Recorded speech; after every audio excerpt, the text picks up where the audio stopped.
seeing now isn't a movie set or a CGI.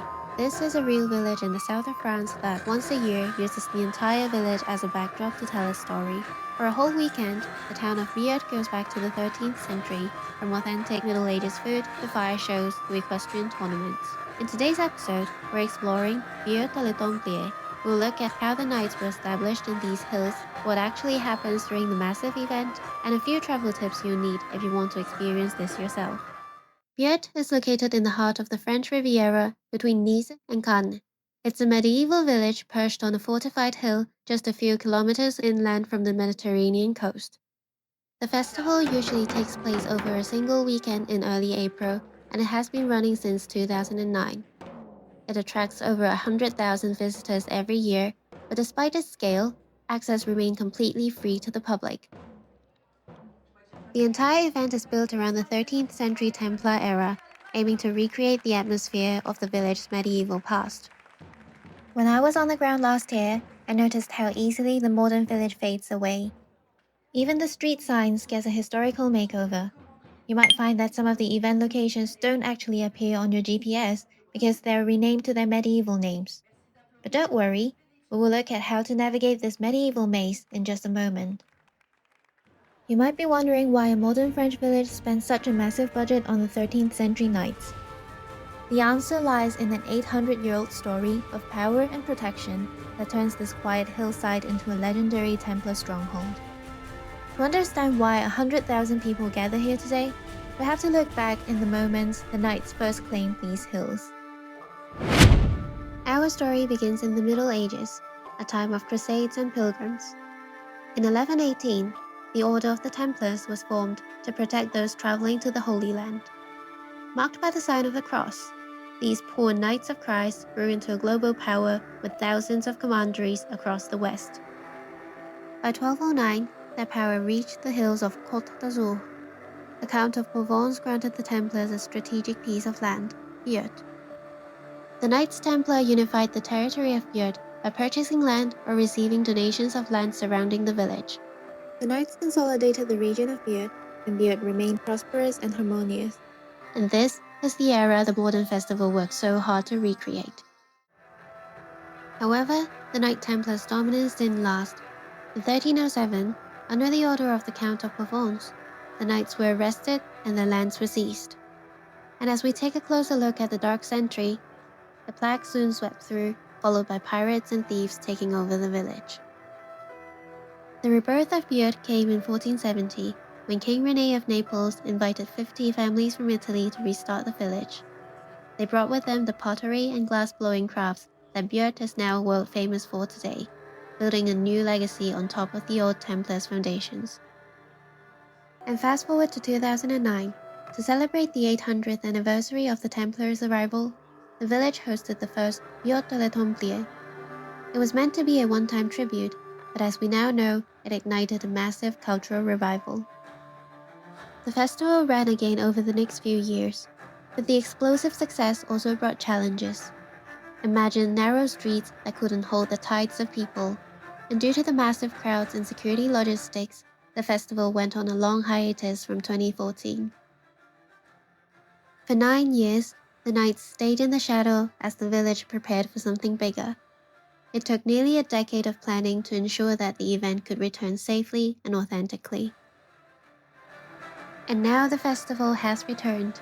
2026 marks the 10th year of Biot de les Templiers.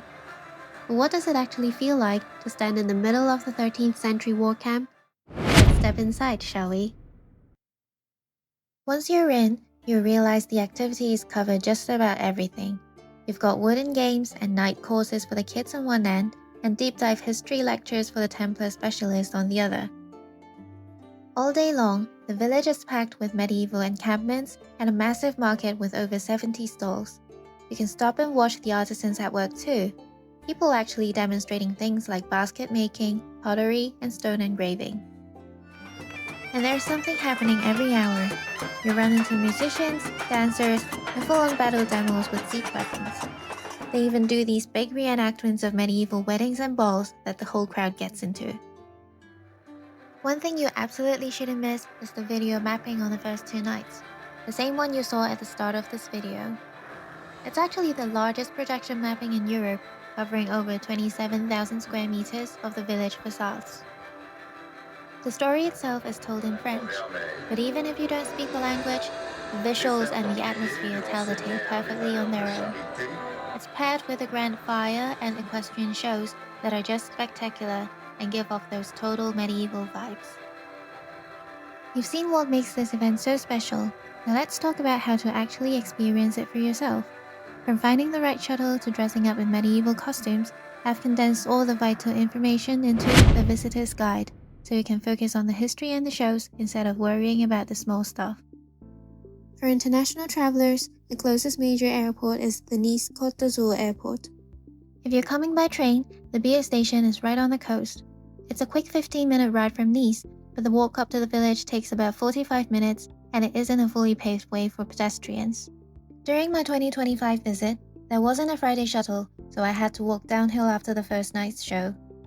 Luckily for this year, there are shuttle buses between the Biot village and the Marineland car park just 4 minutes away from the station, and there is also the Line 10 bus from Antibes to help you bridge the gap. And these shuttle buses are all free on the days of the event. And for those driving, please do not try to enter the village center, the roads are all closed.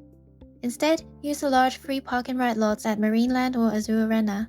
There are free navette shuttles running every 20 minutes to drop you at the foot of the hill.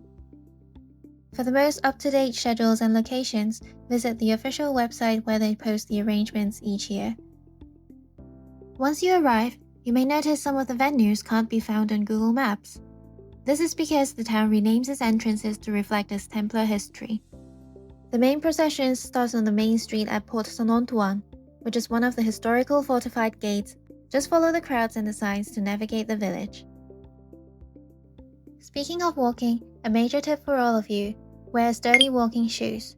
The village is full of these steep, narrow stone paths called calades, and these can be slippery and uneven, making them a bit of a challenge for strollers and manual wheelchairs as well. When it comes to food, you can try various medieval specialties like these local favorites. You'll find everything from spit roasted meats to traditional spiced wines and cakes. But if you'd prefer something more familiar, there are also plenty of choices of modern options available throughout the area. While many vendors now take cards, some of the stalls in the medieval market are still cash only, so it's worth having some euros on hand. You'll also find public water fountains in the village to refill your bottles. As for facilities, temporary toilets are set up for the festival, and there are also permanent ones in the village center. Most local restaurants and cafes will also let you use their restrooms if you stop in for a quick drink or a snack. You will see plenty of people dressed in full 13th century gear. If you want to join in, there are costume rentals available for both adults and children, or you can also buy accessories like tabards and wooden swords at the market. For the international travelers, remember that the local language is French and the currency is the euro. Expect typical Riviera spring weather, but also bring a jacket for the evening shows when the temperatures can drop to around 9 degrees Celsius. If you're anywhere near the French Riviera in April, this free immersion into the Middle Ages is an absolute must-see. From the 13th century Templar hills to the 21st century stage, every great event has a story that deserves more than just a headline. In a world of scattered information, we're here to tidy up the stories worth knowing, whether it's a hidden gem like Biot or a global icon. Subscribe to join the journey as we build a definitive archive of the world's most incredible spectacles. Next up, we're heading to the vibrant streets of Spain to compile the ultimate field guide for Seville April Fair. But we also want to hear from you. Where should we go after that? Let us know in the comments, and we'll see you at the next deep dive.